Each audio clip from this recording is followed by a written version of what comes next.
long trip on foot from the country of the Pygmies, first overland by trail, and then the long ride down the Rufar, the rough trip through the Van Rees Mountain Rapids, and finally into the Mamberamo River, where we arrive at base camp.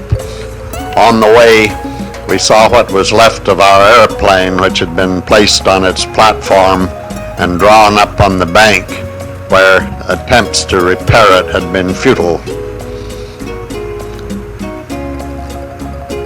Base camp was a welcome sight to everyone on the expedition, particularly those who had spent several months in the high mountains with very few comforts.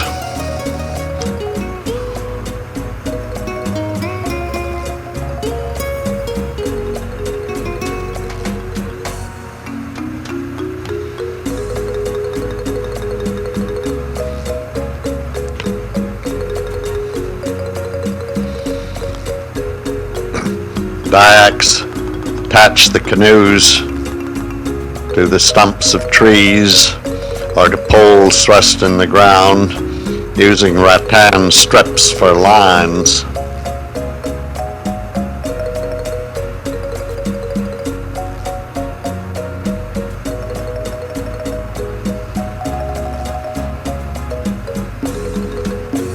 Each man packed his own personal belongings on his back, carried them up the bank and to his quarters, where he was to stay until the ship arrived to bring the expedition out.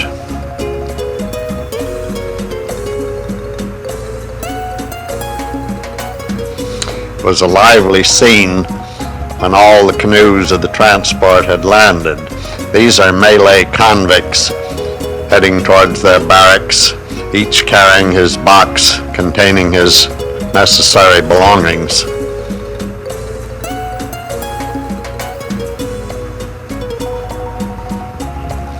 The camp had grown since we last saw it.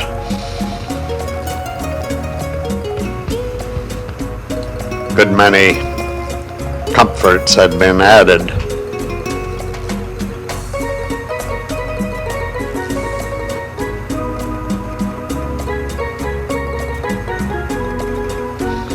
Dayaks finally came last, bringing their possessions.